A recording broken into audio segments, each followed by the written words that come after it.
In this corner, weighing in at 170 pounds, Dan the Man Maloney! And in this corner, weighing in at 165 pounds, Chris Holcomb! Fight!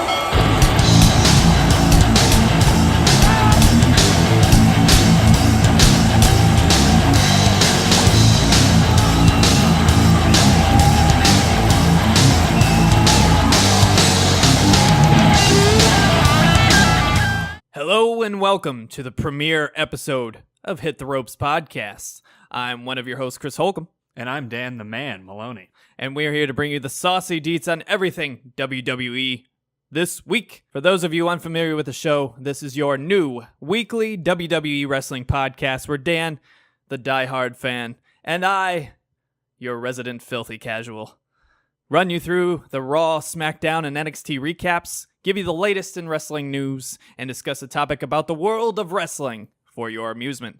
If that sounds like a good time, be sure to hit like and subscribe down below and rate well elsewhere. It really does help us out. For those of you unfamiliar with our other show, there's a flagship show that runs this channel called Hit the Books Podcast. That one's more of a comics-oriented show. If you look at our background, you'll see plenty of framed comic books from the stage of that show. But we've added our new title belt to signify that we are also dorks for wrestling. The comic show is hosted by my good friend Emery Saunders and I. This show, obviously led by Dan the Man Maloney, my brother, and I. And we hope to entertain you going forward. We do have some more shows kind of in the pipeline that we're developing, but this is the one we felt we were most passionate about, that we could be most inclusive with, and get out to you the easiest in terms of manpower and time and investment. So we hope you enjoy the new show. If you have any suggestions for how we can improve the show going forward, you can always hit us up at HTB Vids on Twitter. You can email us at hitthebooksvids, VIDS, @gmail.com. You can talk to us on our Facebook page, /hitthebooks. And feel free to reach out in the comments here on YouTube or on Stitcher, on iTunes, where you can find this podcast and several more. And if you feel so kind, you can also think about considering contributing to the Patreon page for the overall channel, which is patreon.com/hitthebooks. It's a monthly subscription service, although you can also donate one amount, at one time if you feel more comfortable with that. We do have tiers that we can award you. And it really does go a long way to helping us maintain the show, because it does cost a little bit of money. We do this as a hobby for fun, and we hope you enjoy it. If you can't contribute, that's perfectly fine. We love to have you here watching, listening, and contributing to the show, and we hope you'll stick around for many more. With that, let's get into the shows. So first up, we're going to talk about Raw here. I think we got to talk about the intro, which was kind of a little bit of deja vu going into Smackdown as well. Mm-hmm. We had the Becky introduction, where we really played into this apparent injury that Becky Lynch has been dealing with since her last match. At the hands of Nia Jax in the Royal Rumble. You'll recall, after she eliminated Nia, Nia threw her off the stairs, and she got an injury in her left knee. Not sure about how serious it is. She hasn't wrestled since that time. So that's something that that Stephanie came out to address. Yeah, and it's kind of building off of the whole accident, the real injury that happened to Becky Lynch, where Nia Jax, who is a flawed performer at times, did break Becky Lynch's nose on stage and created a great wrestling moment. Yeah. But it seems to be that the narrative going forward is, I am big, strong, and can break you, will break you as much as possible, and you're going to have to overcome it to be the hero that we all think you're going to be. Yeah, a great example of how the WWE capitalizes on energy, whatever energy it may be. This is an industry where if you're getting booed a lot, it's a good thing. If you're getting cheered a lot, it's a good thing. They want to push that forward. So she got some legitimate heat from a lot of people, especially the fans, of course. She dealt with some negativity that may have been excessive at times, because obviously mistakes do happen, although they happen a little more with her. Wow, But negativity from social media. yeah, You don't exactly. It's so unusual. Out of character for the Twitter community. It's crazy to think about. But they are capitalizing on that. They tried to go with the face breaker thing for a little while, which is still a nickname she's using a little bit. I would kind of wanted to see her use that punch, and she hasn't used the punch in a match yet. She's kind of threatened it. She brings it up like she's going to do it. Yeah. I think she did that in a match last week where she was kind of pretending like, here we go. I think she did it to Becky in the Rumble where she kind of threatened it like, I'm going to do it again. But she hasn't used it in a match yet. I would love for that to be like a finisher, a knockout punch finisher, capitalize on the heat that she gets. She's getting the boos all the time. The fans haven't forgotten, and now they're building on it further. So it's a good way to capitalize on the heat, but obviously it means more Nia Jax on our screens, which is I'm not the biggest fan, of course. Now, again, filthy casual here, but I think we could come up with something a little better than face breaker. How about baby breaker, since Becky Lynch is the baby face? Baby breaker. Oof. Baby breaker. Oof. A little bit of alliteration I there. don't know. It rolls off the tongue a little better. Yeah, well, I think that's tough for PG. I think that's a little hardcore. I didn't say baby murderer. Yeah, I mean, I just at the very least, regardless, I want to see that knockout punch as a finisher. I think they missed the boat. I think they might have missed the boat by now. I don't think it's fresh enough that they can do that now. Yeah. But I like the fact that they have capitalized on her heat. They're bringing her out and making sure that the fans remember her and remember that they don't like her, because there is, I think, right now, a dearth of heels that generate real heat. I mean, you look at what Baron Corbin does. Mm-hmm. He's getting booed out of the building, which is everywhere he awesome, goes, which is fantastic. Yep. But I think there are a lot of heels that are really struggling to get that heat. Of course, we've had this Bobby trend. Lashley. Yeah, it's either Drew McIntyre. I mean, he just gets non-reactions, and it seems like a lot of the time with heels these days, you're either getting no reaction or the fans are actually cheering you if you're doing too well at it. So you get the Joe chance when he's coming out, which is even great. though he's a total heel. I love him. Elias gets huge reactions as a heel or as a face. So it's good to see someone get some genuine heat. That's not something that people have really been able to do from the heel perspective lately. So it's nice to see WWE capitalize on that. For sure.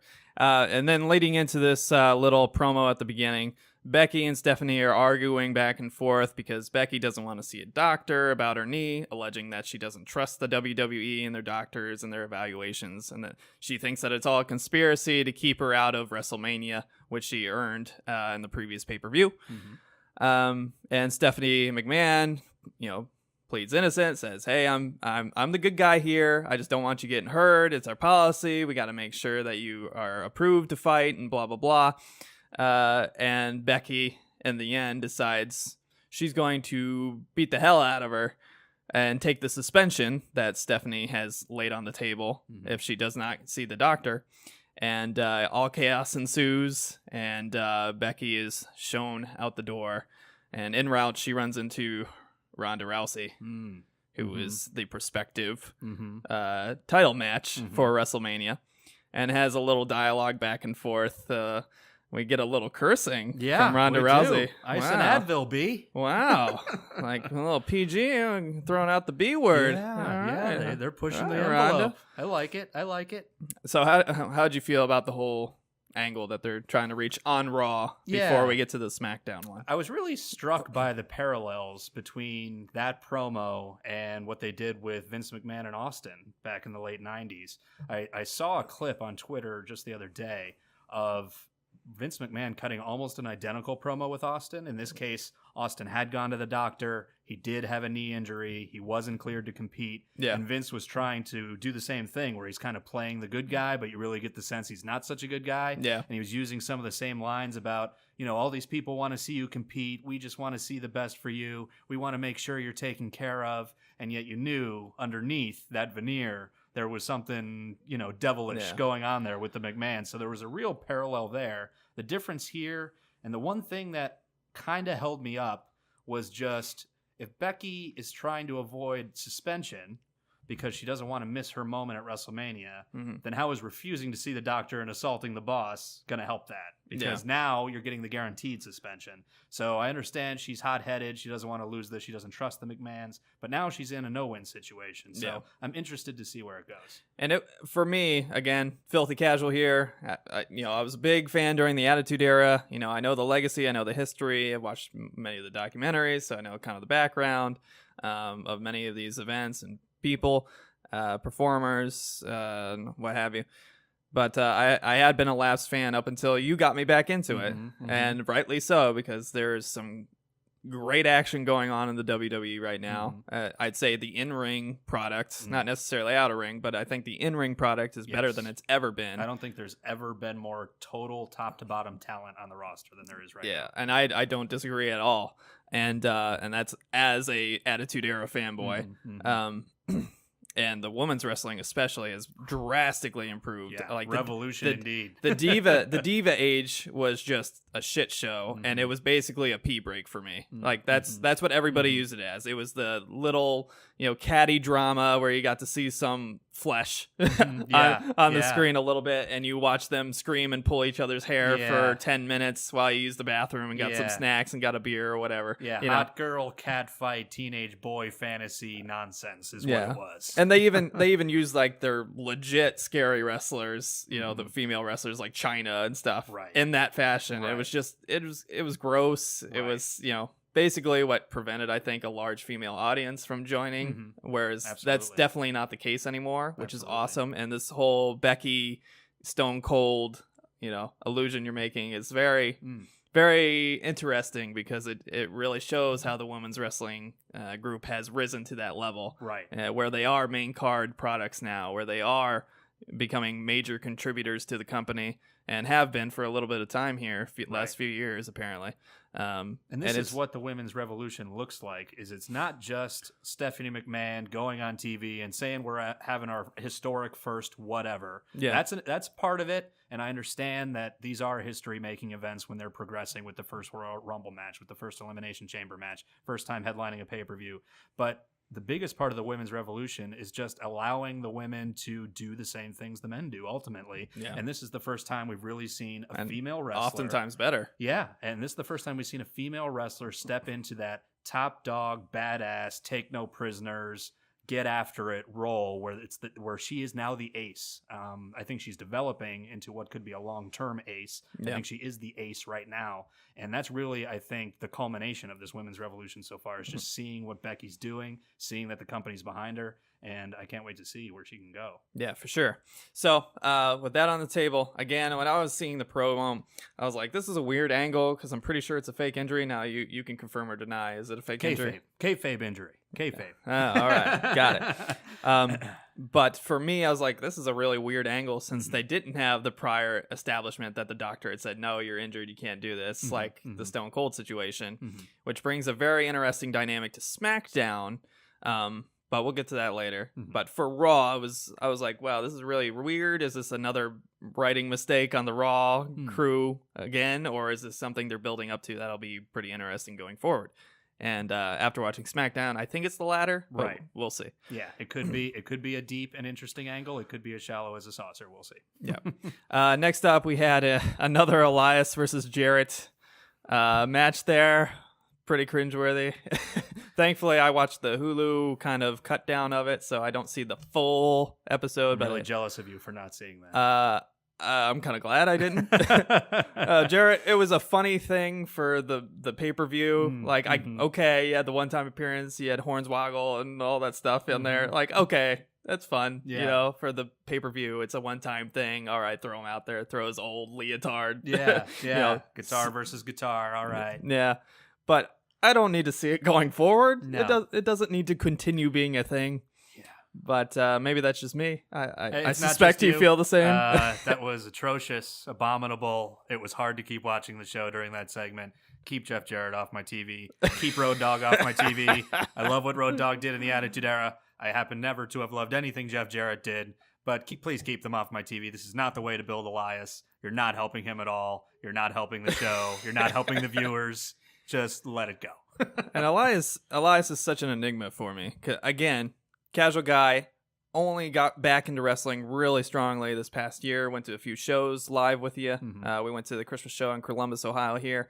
Starrcade down in Cincinnati. Yeah, so we got another one coming up in Dayton. We're going to Smackdown. So we've seen some pretty good shows, really gotten back into it and really passionate about it. But I feel like just Elias he has so much going for him, but nothing is really pushing him to the next level. He's like he's terrible in the ring, in my opinion. Like, I find him very boring to watch in the ring. Yeah. But his shtick is fun. Yeah. He has a great look. Yeah. He looks like a dominating, scary wrestler. Big, huge, bulky. Yeah. He fits every archetype except for the actual performance in the ring. And that is an enigma, just as you describe it, because of the fact that these are usually the things that the WWE prioritizes. They prioritize look, your marketability, your fan reactions. He's doing great at these things. His promos are fantastic. He's one of the best in the company on the mic. The fans react to him everywhere he goes. And but the in-ring product to the WWE generally is not their priority. So this is actually something, I can't remember the source, but there was an insider that commented on this just a couple months ago very publicly, where he said when they're evaluating who they're going to push, they're looking at your marketability, they're looking at your look, they're looking at your speaking ability, then they're looking at your in-ring ability. And so he seems to fit the dynamic or the mold of the kinds of people that they want to push. Yeah. But unfortunately, it's kind of like a Rusev situation where you got this guy that's got this energy, but they haven't been able to capitalize. And I'm not sure what the fix is. Yeah. So we'll monitor that going forward, but I really hope there's less Jarrett in it. Please. Because How about none? I really think he's just going to drag Elias down. They did mention on the show that Jeff Jarrett set the record for longest time between matches on Raw, and I think he should get right back to work on breaking that record. Savage. Immediately. Next up, the next big match, we had Finn Balor versus Bobby Lashley? No, versus Lio Rush. Because Bobby Lashley has decided that he wanted Finn Balor in his injured state to prove that he was even worth his time in a title match. I don't know how to feel about this. I think there's some good takeaways. I think Bobby Lashley is finally kind of breaking through a little bit. His mic work was a lot better during this match, leading up to it. He did have the kind of mightier than you, super confident asshole vibe going pretty well. And I think it might be because he's been working with Lio Rush, and Lio Rush might be coaching him a little bit. Yeah, because hope so. At least from what I've seen, Bobby Lashley, I love Bobby Lashley just because he's got the huge bubble muscles and he just looks like he should be a dominating force. But his mic work is awful. It is. I think you agree, but he's got the charisma of a wet shoe. It's been really hard, and like when he was doing the whole babyface thing, I thought it was appropriate to his look, but I don't think he was becoming that star babyface just because he was so bad on the mic and he never had an interesting dynamic. Yeah. I think this kind of gives him an opportunity to have an interesting dynamic, and I think he's finally kind of getting it, but still, he has the biggest problem in the world, that the audience doesn't react to him at all. Right. Like, they don't boo him, they don't cheer for him, they don't chant for him, nothing. Yeah. Like, I think we saw him at Starrcade. Is that where we saw him? Was it the Christmas show? We saw him at the holiday show. Yeah, he went against Elias. Oh, man. I mean, to be fair, it wasn't the best audience because it was right after Christmas. So, like, everybody was bringing their grandmas who got the tickets for them. Casual, and a lot of, like, young children that probably shouldn't have been there. Yeah. And it was a very kind of stoic audience, unfortunately, because I think most of the audience was just there because they gave it to whoever enjoys wrestling as a ticket or something. A lot of people were reluctant attendees, I think. Yeah, people were holding back for sure. And that being said, it was dead silent when Bobby Lashley and Elias were going at it. Just starkly. Nothing. Yeah. Nothing. Just, I mean, you could hear a pin drop in there. And we were in, Nationwide Arena, the Blue Jackets Arena. And it's a pretty big venue. And it's usually pretty loud in there with the cannons and the music and everything. But just nothing. Yeah.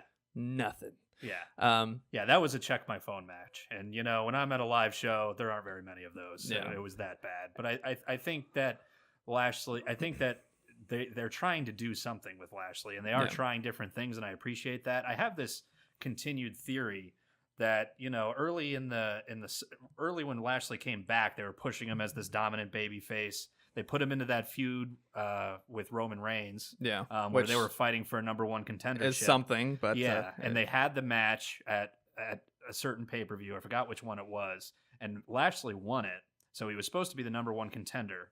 And the next night on Raw, they had a rematch where Roman took it back.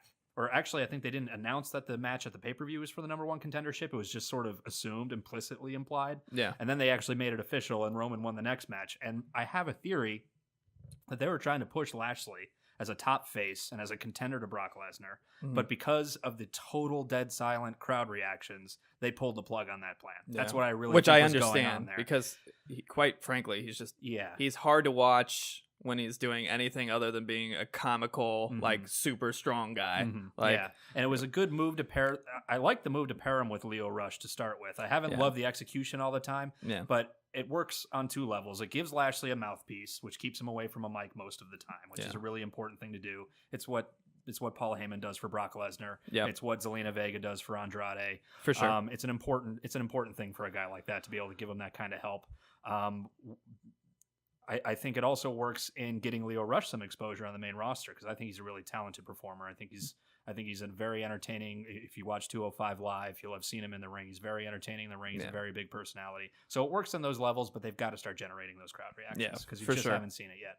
Yeah, I really like the Lio Rush angle of everything, where he's kind of like the slippery weasel that, you know, basically distracts you while you're fighting Bobby Lashley, and then he does his little maneuvers and acrobatics to avoid you while Bobby Lashley recovers and comes after you to maul you. Yeah, he adds a different kind of flair to a typical cowardly heel manager. For sure. So. And, like, his first appearance was not great. Yeah. I think it was pretty universally panned because of his bad chants. The repeated Lashley chants were painful, which apparently came from Vince, I hear. So Vince, just stay out of his ear, please.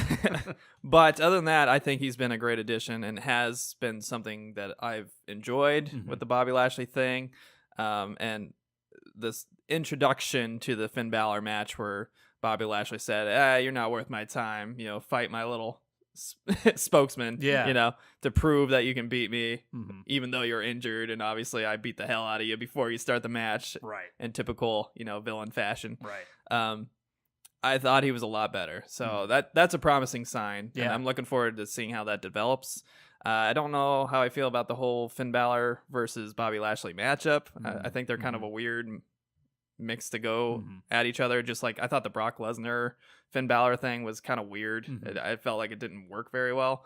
But I mean, it was an entertaining match at the actual pay-per-view, which is good to see from Brock Lesnar. When he wants to sell, he can sell, and it makes for good TV. But it does seem like they're not 100% sure where they want to go with Finn Balor. It seems like they're kind of just trying to keep him in some kind of title picture at all times, simply because I think he's about as over as anybody in the company right now.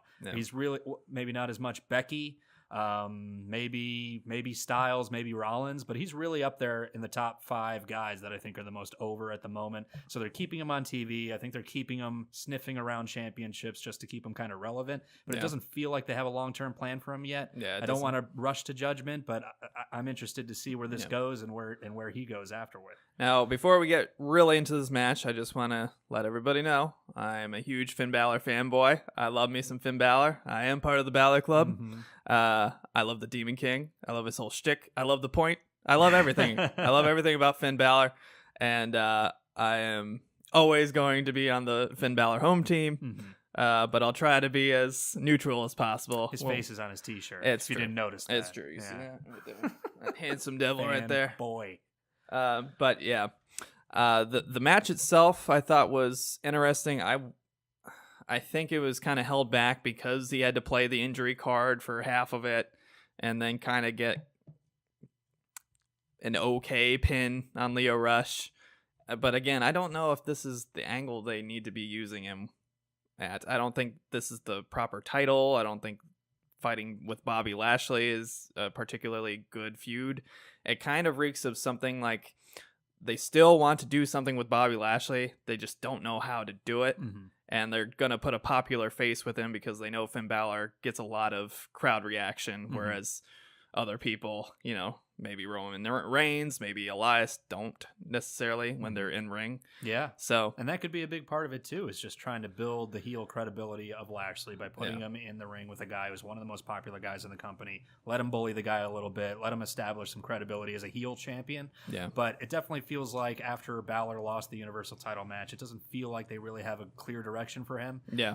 And to be honest, I'd like to see Finn move to SmackDown. I think there's a lot of potential storylines with him there. Just picture Finn Balor versus Daniel Bryan for a second and tell me that doesn't sound incredible. Oh, it'd be so good. I think he's about ready for a move. We'll see what happens, but he feels a little rudderless at the moment. Now, one thing I did like that they were playing on a little bit, kind of later last year, is the whole McIntyre versus Finn Balor thing that they were kind of pushing. They had a few others kind of jumping into these matches a little bit, but it was mostly those two. And I thought it was kind of cool seeing the whole like Irish versus Scottish, small guy versus big guy, aesthetic. Unfortunately, McIntyre knows how to get smaller than anybody on the planet. I've noticed that every match he's in, he likes to crouch down and get as tiny as he possibly can to get into his opponent's head or whatever. Yeah. The problem is he's a huge, giant, hulking monster. Mm-hmm. He shouldn't be getting small. He should be getting big. Yeah. He should be big and intimidating and scary, which he can be. We saw him live. He was a fucking monster. It's terrifying. But he keeps doing this thing where he curls up into a little ball and tells you how you're pathetic and you're nothing and you asked for this. Yeah, and the Scottish psychopath becomes the Scottish bowling ball. Yeah, it kind of sucks. I wish he wouldn't do that. I think he could still do the thing where he's getting in your head and shouting at you and, picking you apart, but just be big and intimidating about it. Don't curl into a little ball. Yeah. You're, 6'5" or something? And you're just fucking riddled with muscle and zero body fat. Be the intimidating monster you can be. Be the Undertaker type or whatever you need to do. I don't know if he's a Hornswoggle wannabe or what it is, but leprechauns are from Ireland, Drew. Just stay away.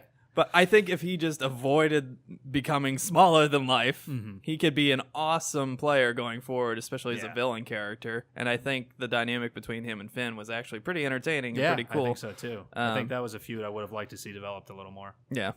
So the match itself, again, it was okay. It was fine. It wasn't my favorite Finn match. It wasn't my favorite Lio Rush match for sure. And they did play the injury card pretty hard, and then they were kind of over it. And it seems like at its core, it's just trying to boost Bobby Lashley a little bit and give Finn something to do. Yeah. That seems like the gist of the match. Yeah, it seems like a fine short-term solution, but it was they definitely left some untapped potential there. For sure. Next up, we had our little moment of bliss, this time with EC3's debut. And we had a little interruption from Dean Ambrose himself, the true Dean Ambrose, not the kind of recent, champion, villain, boring Dean Ambrose. Getting vaccinations in his butt, Dean Ambrose. Yeah, we didn't get that one. It's not as fun. How did you feel about it? I know you're a little bit more familiar with EC3 than I am. Yeah. Again, filthy casual. Haven't been real deep into NXT yet, but I was like, this guy seems kind of boring. Yeah, well, I think it was a strange way to roll out EC3, and that's exactly why, because he didn't speak, and I understand they were kind of going for a gag where he kept trying to talk and he kept getting stopped.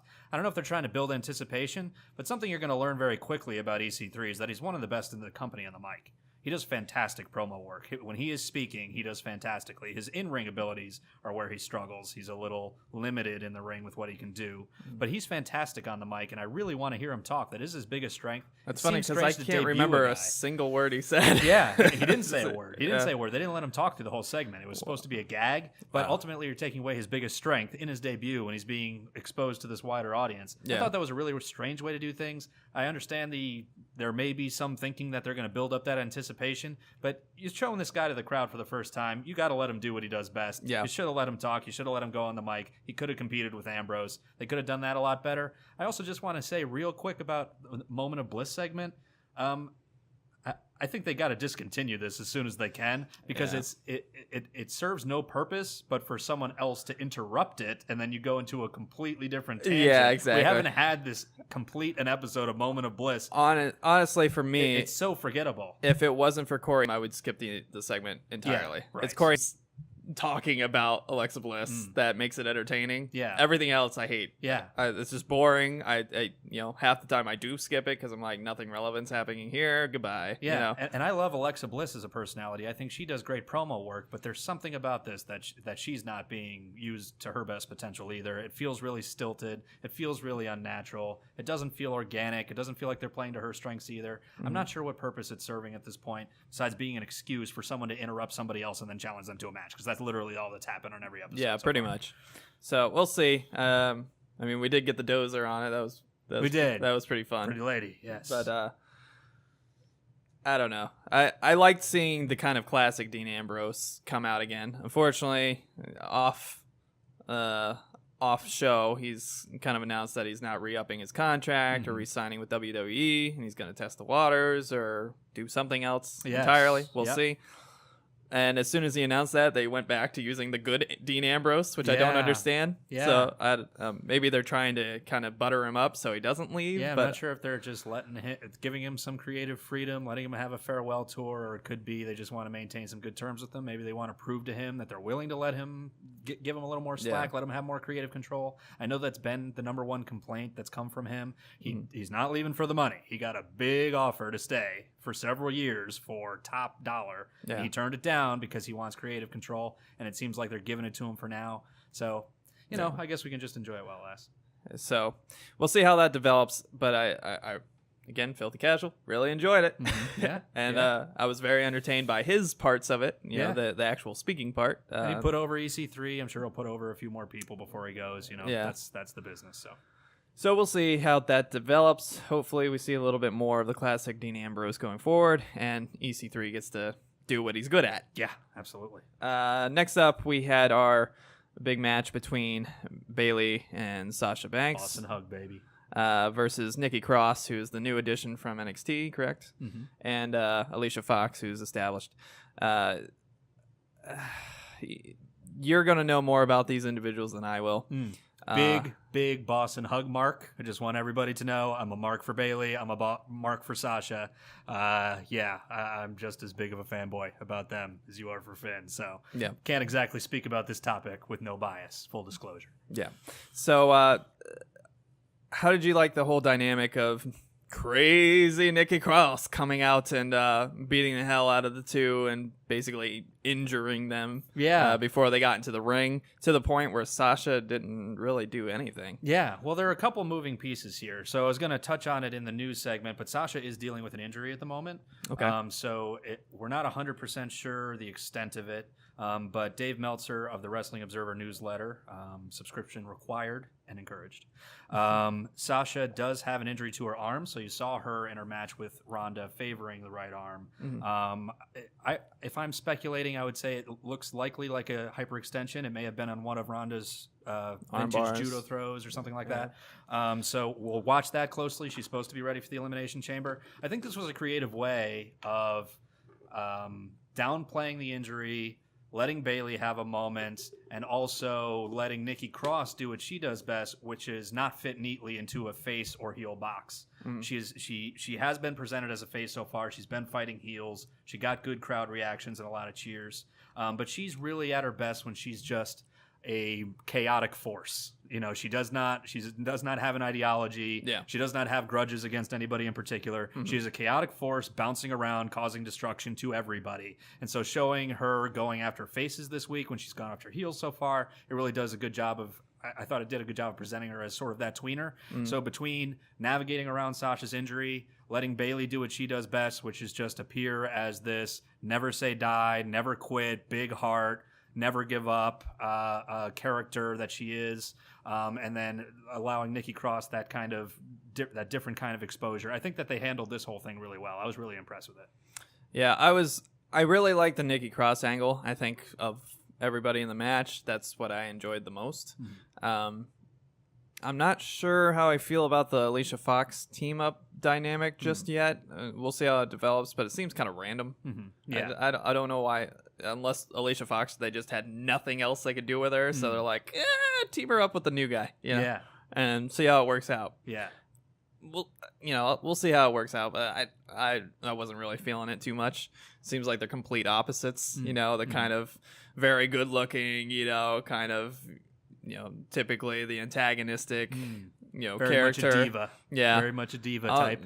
A lot of diva vibes from her. And then the kind of very pedestrian looking, but crazy and unpredictable character that Nikki Cross is. Yeah, crazy hair and brawler style. It just seems like something that shouldn't work, but it seemed to work okay. Yeah, there's something about it. There's something about the interplay there that I was intrigued by. I think Alicia Fox does have this little bit of unhingedness about her that she showed. She showed in the Royal Rumble when she threw that crazy tantrum about someone stepping on her hat.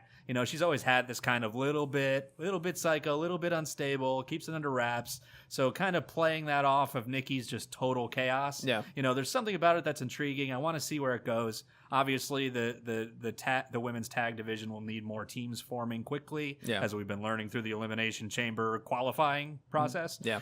So I'm interested to see where it goes. If they can form a cohesive tag, I would be down to see some more of them. Yeah. So we'll see how that goes going forward, but really interesting dynamic. It was a good way to kind of give Sasha a break. Make sure she doesn't exacerbate the injury too much. Yeah, and like I said, that is Bayley at her best. Going out there, getting beat down, getting pushed around, getting bullied, coming back up, getting back up, getting back up. She just keeps coming. It was a great display for her. She hit a lot of her best stuff. She showed why she's one of my favorite performers in the whole company in the ring. She's a great ring general. Yeah. So it was a really good showcase for her. She doesn't get a lot of those, so I was really happy to see that for her too. Yeah. So next up we had the kind of 4-way title shot match where the Revival became victorious. Finally, some #justice for the Revival.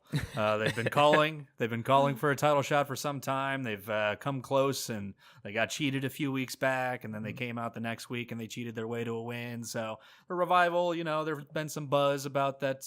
They're dissatisfied. Maybe even potentially looking at other options if they can get out of their WWE contracts. So, I think it's good to have them on TV. I think they're a great tag team. They're old school. They're cohesive. They got great tandem offense. They're great personalities. So, I'm happy to see them. I'm happy to see them on TV. I'm happy to see them succeeding, and I'm looking forward to Revival versus Glorious. I think that match will tear the house down. No doubt about it. Yeah, should be fun to watch. I don't think there was much to take away from the match other than they're gonna go up against Glorious. Yeah, pretty straightforward. We'll see when that happens. And then we had our main event. They did have some kind of a little bit of promo for it leading up to the match where Kurt Angle came out and was talking about maybe not directly talking about it, but alluding to the potential for retiring and leaving the business and whatnot because he's old and he just doesn't have it anymore and blah, blah, blah. And his confidence is shaken and his body's broken down and blah, blah, blah.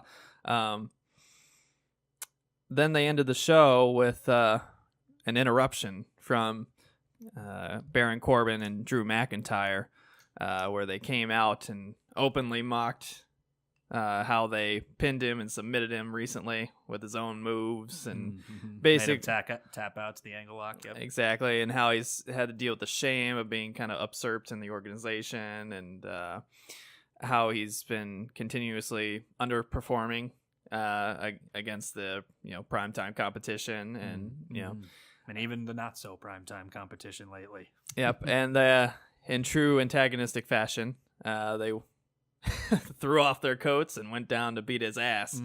And we saw an unusual savior for him. Yeah. Rush to his aid. Braun Strowman. Swerve. Yeah, quite the swerve. He said, let's get these hands, and ran down to assist. Mostly, I think, because he hates Baron Corbin. Yeah. Kurt Angle was quite lucky that he shared a common enemy with the Monster Among Men. Yeah. And I think it made for a pretty interesting match, a tag team match between the two. I have trouble watching Kurt Angle wrestle because his neck is so swollen with scar tissue. And, I know from the Attitude Era, like, the stuff he was doing back then and what he's been doing since, like, the dude's a monster.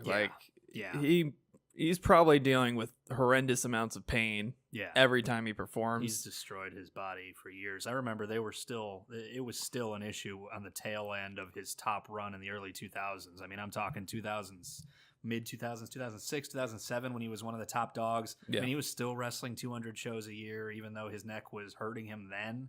And now we're over a decade later. He's still out there. He does not look right. I think the retirement was probably due. So, just seeing the continued struggle that he has to perform in the ring, and then they're also putting him in these situations where he's being humiliated. I think it's about time for him to hang it up.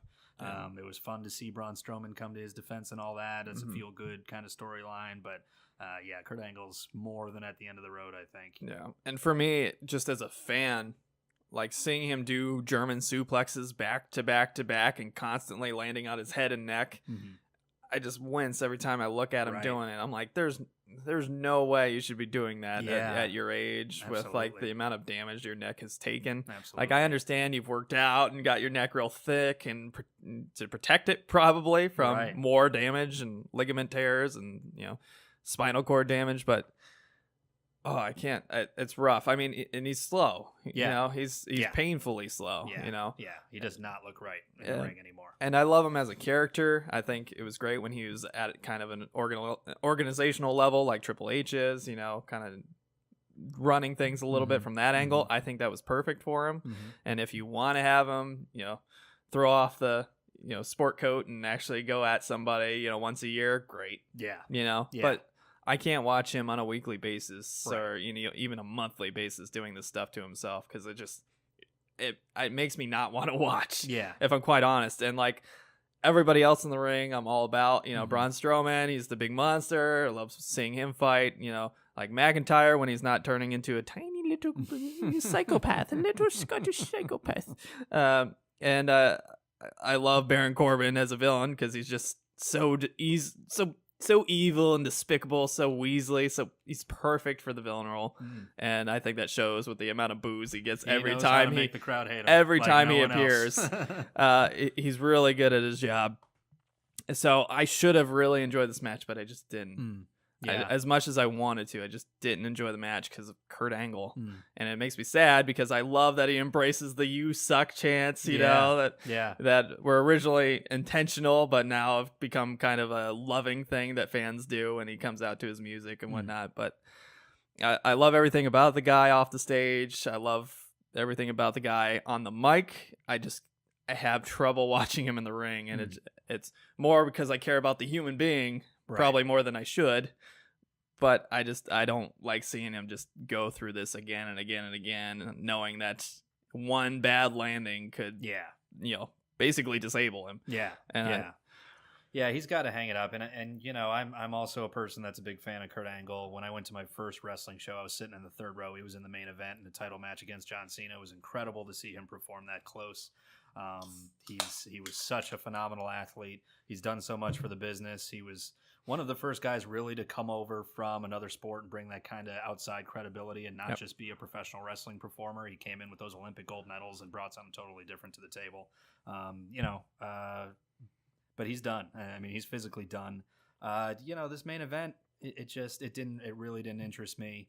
I took notes on some of the big things that I noticed when I was watching Raw. I took no notes on the main event because it bored me that much. I was phasing out for that. Braun Strowman, I like watching him flip limos over, push over porta potties and all that kind of stuff, and flip people's cars over. In the ring, all right, it seems like his offense is limited. He doesn't seem to use his strength as much as he should. And I did just want to mention one complaint that I had related to the main event, which was they ended this match by disqualifying Strowman and Angle because Strowman was the non-legal partner, came to the ring and attacked the legal partner. Yeah. So first of all, I mean, 95% of tag matches can end by disqualification if they're going to enforce that rule. Yeah.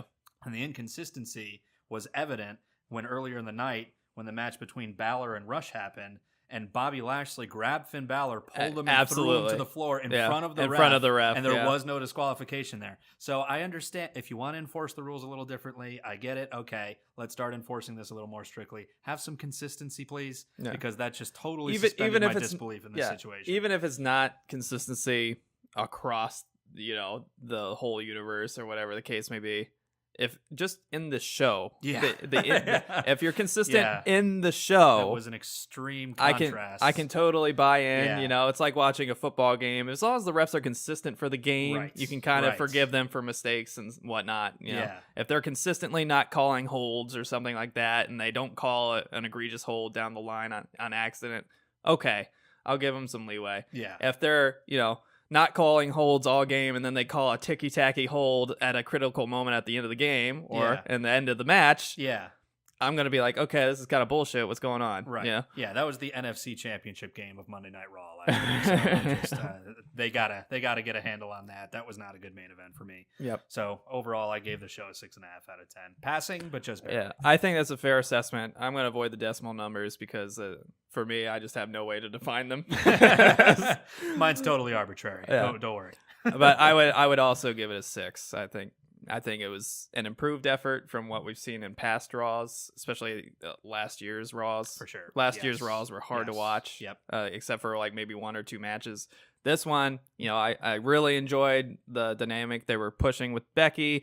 I liked the Finn Balor appearance, even though it was kind of limited with the injury. I like seeing Leo Rush get to do some stuff for once and kind of shine a little bit, although probably not as much as he should.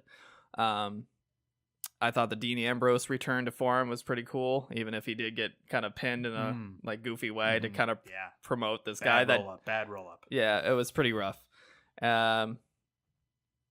And then, you know, Bayley getting to show what she's made of and seeing Nikki Cross be the crazy lunatic that I want to see her Nikki as. Cross is going places. There was a lot of good things to take away from the show, and I did overall enjoy it. So yeah, I'd say that's a win. Yeah, the only other thing I would add to that is just that Monday Night Rollins was not on the show this week. It was very evident to me. I could feel the lack of star power when I was watching this show. They've got to build some new people up.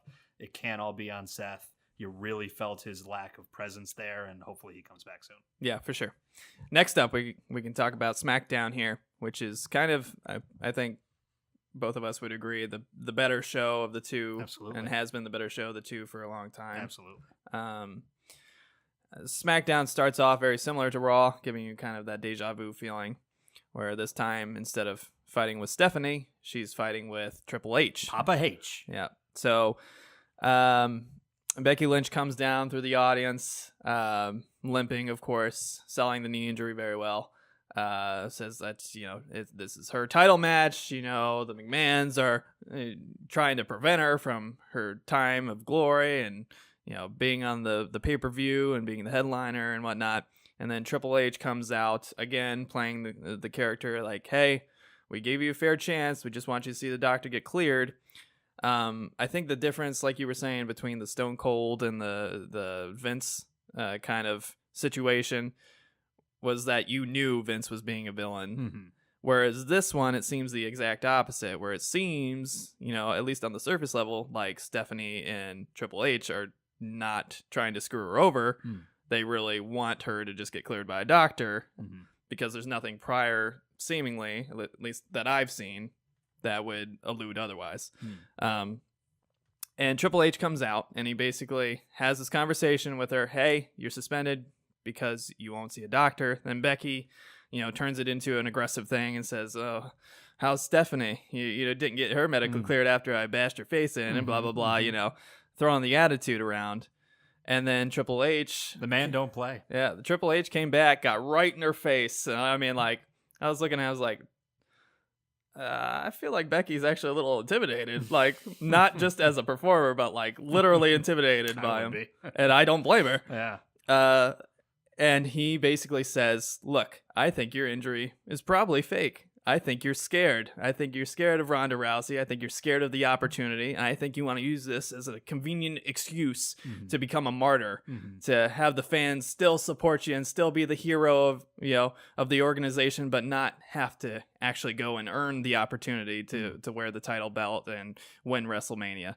And I thought that was an awesome dynamic. And of course, Becky, you know, pretends like that's like the case and, you know, plays the part. Who knows whether that's the case or not in the storyline. We'll see going forward. But that actually made the Raw event, the Raw promo with her, way more interesting to me. Yeah. Whereas the Raw one, I was like, okay, that was kind of dumb. I don't know how that's going to develop. But Triple H kind of spinning that around and making Becky look like potentially a coward. Yeah. Potentially she's just faking it until took it to a whole new place. I thought that added way more depth, and that for me makes Becky interesting. We've joked around about this, how you love Becky and you love the whole dynamic. I get why people love her. I totally understand. She's got the attitude, she's got the personality, she's got the history, she's got the performance. But for me, she's just kind of been eh. And I know it's really unpopular to say, especially among the filthy casuals also probably would crucify me for saying that, but I haven't been that impressed with her. And I think if they turn that dynamic around with this whole, I'm taking the easy way out because I'm a little scared, I'm a little intimidating, that humanizes her a little bit for me to actually kind of root for her if she does overcome this, and that is the case, and whatever, however it plays out, then I'll be totally in, and I think I'll find it much more interesting going forward. How'd you feel about it?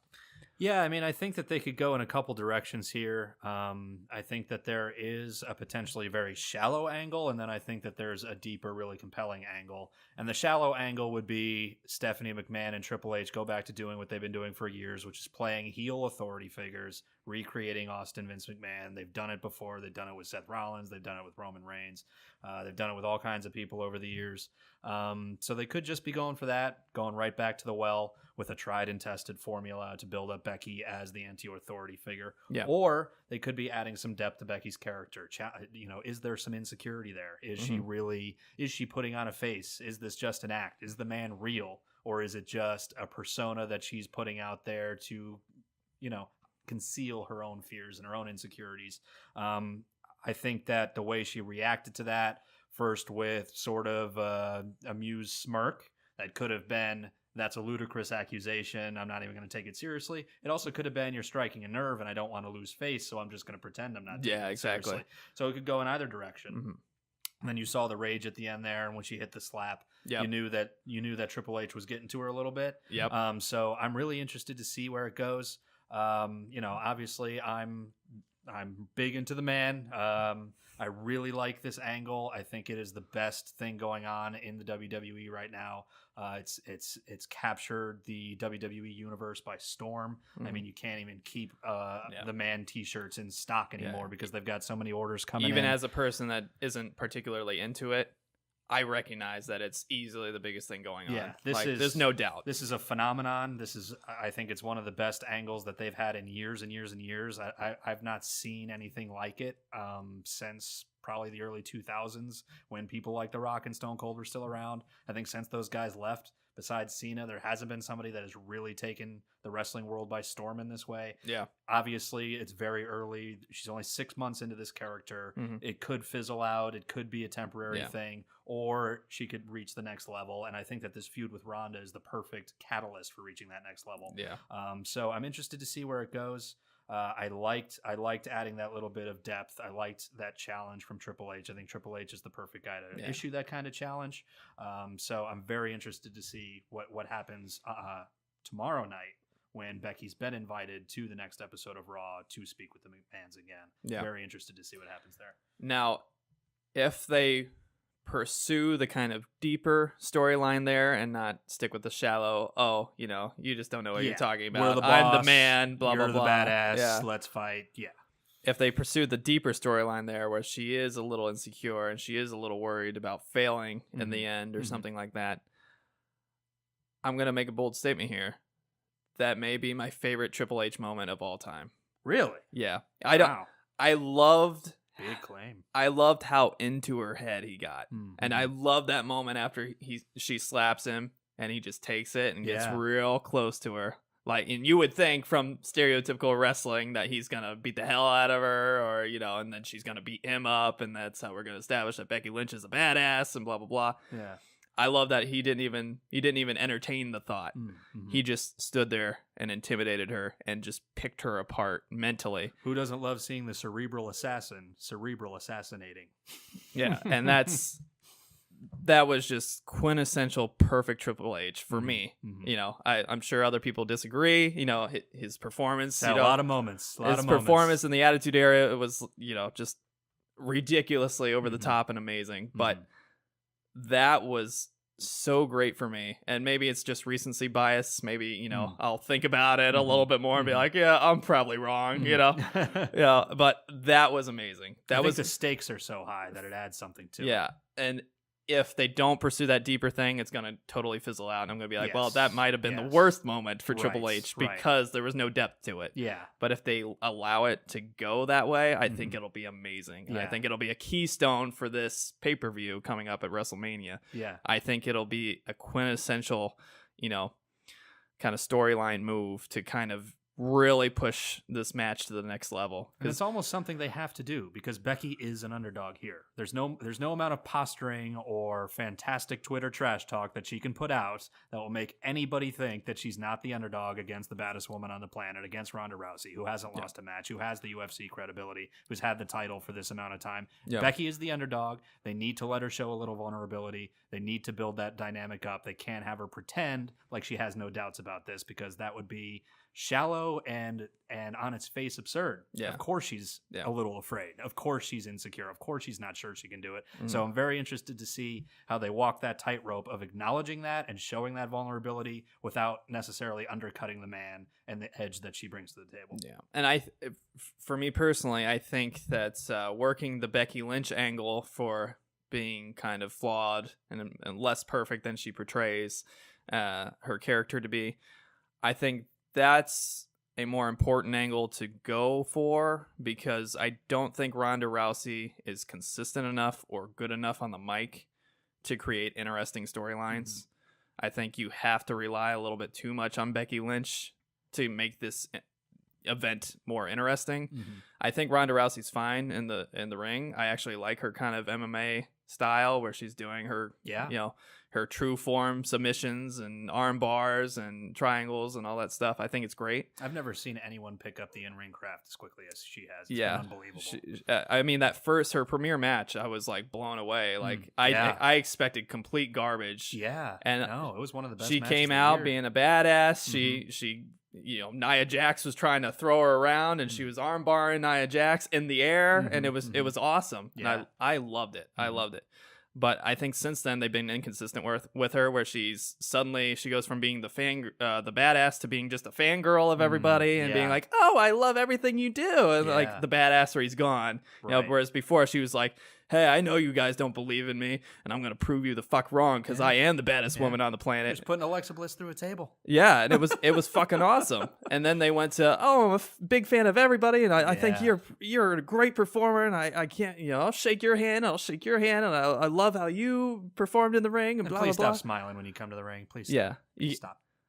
I want to see the badass Ronda Rousey, and I want to see it consistently. Yeah. I think, unfortunately, her mic work still needs a little work. Even during that Becky promo at Raw, she was kind of stumbling through her lines, and she was. So at the end line where she's like polished, where she said "ice up, bitch" at the end, it was kind of flat. Yeah, because she had been stumbling with her lines coming up to that line, and then the line just fell flat on its face. She's not polished, but I think she was taking the right narrative tone in that promo. Yeah, I do absolutely. think the Ice and Advil bitch is the best line she has delivered in a promo so far, which, it hasn't been a super high bar because she has struggled in that area. Yeah. I think she needs to get less wordy with her promos too, which 100%. The man got a little humorous on Twitter about today or yesterday, posting about how wordy her promos are. I think they really have to condense it down. Let her just throw a few words out there. Yeah. When she's in that badass mode and just saying, I'm going to rip your arm off. That's the best version of Ronda. Yeah. I do like that the last 2 weeks she has shown more of that side. When she went against the Riots last week and she had the handicap match and she said, oh yeah, what are you going to skin me like one of your rabbits to Sarah Logan, the country girl? That was fantastic. Yeah. That's really the first time that I've seen Ronda kind of improvise on the mic and really entertain me.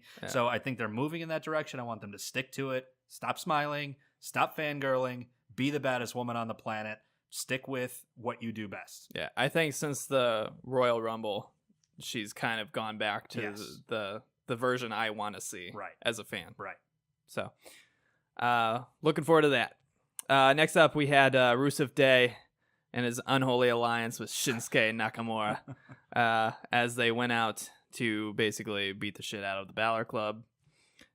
I was glad to see the Balor Club out there. I don't know why Shinsuke and Rusev Day should be together when the whole storyline prior to that was, hey, you are the reason my wife got hurt. oh, I'm totally not the reason your wife got hurt. And I attacked you backstage when you came looking for me after I hurt your wife. Yeah, I don't know. It doesn't make a whole lot of sense. And you kicked me in the head from behind after I won the title. And then you give him a squash match against the Balor Club, and I don't get it. For the record, I love Rusev Day. I love Shinsuke. Yeah. I'd say they're in my top 5 favorite wrestlers in the company right now. Maybe Rusev Day number 6, but pretty close. They're up there. They're up there. But I didn't see any purpose for this matchup, and I hope it's not a thing going forward because it doesn't make any sense. No, it seems like 2 more guys that they don't know what to do with. That's what it feels like to me. Yeah. 2 more guys that they know are popular, that they know have fan bases, that they know sell some merchandise. They want to keep them on TV, but they don't know what to do with them. That's what it feels like to me. Yeah. If they're going to be a tag team, okay. I mean, they both had pretty uninspiring U.S. title runs. Mm-hmm. So I guess they did need to go in another direction, but now Rusev Day seems like it's about dead.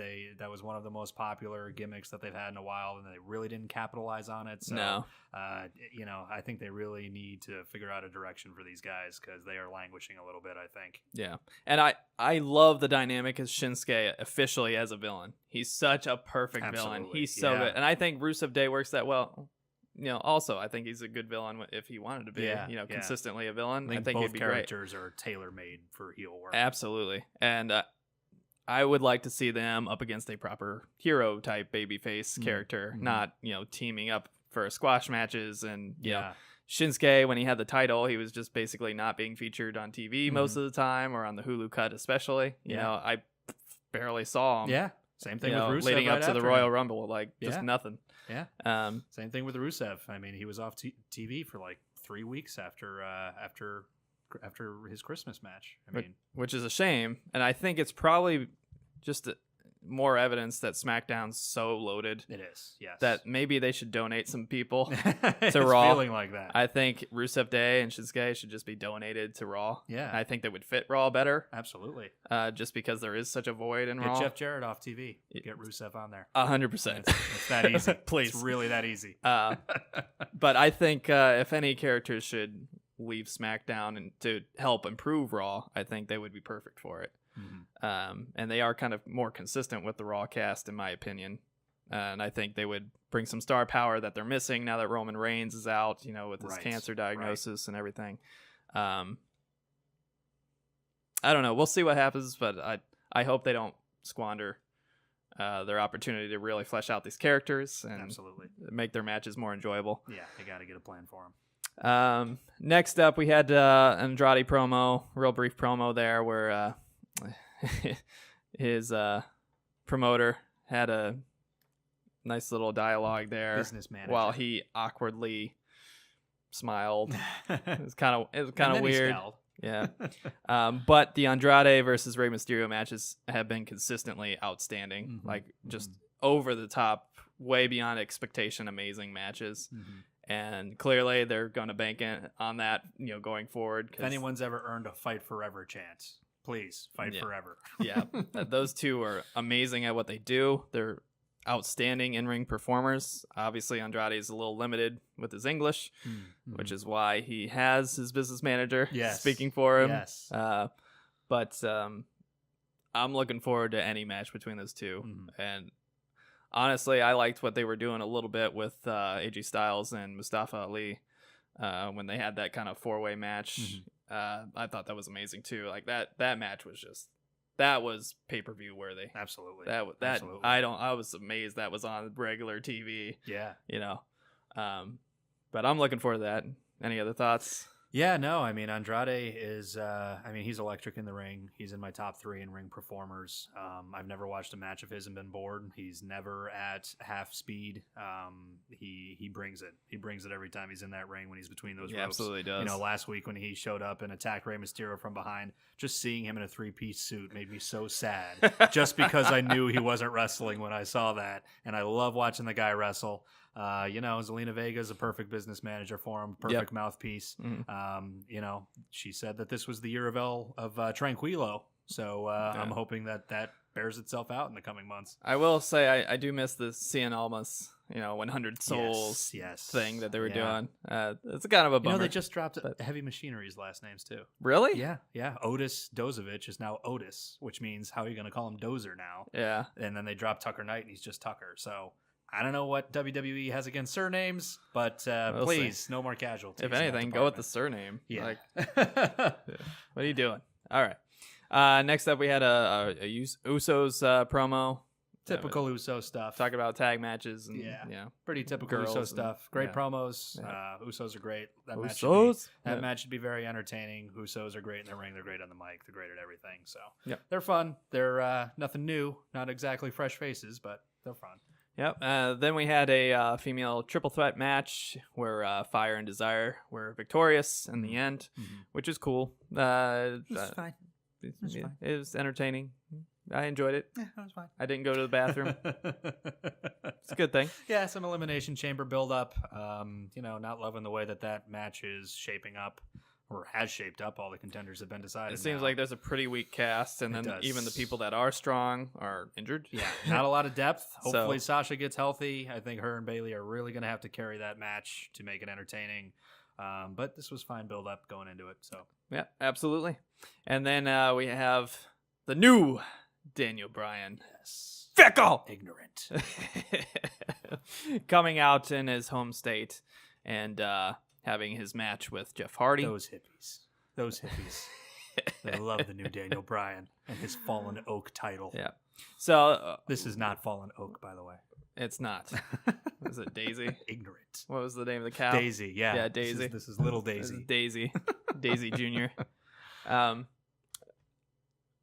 I want to give you credit for calling this as being great well ahead of time.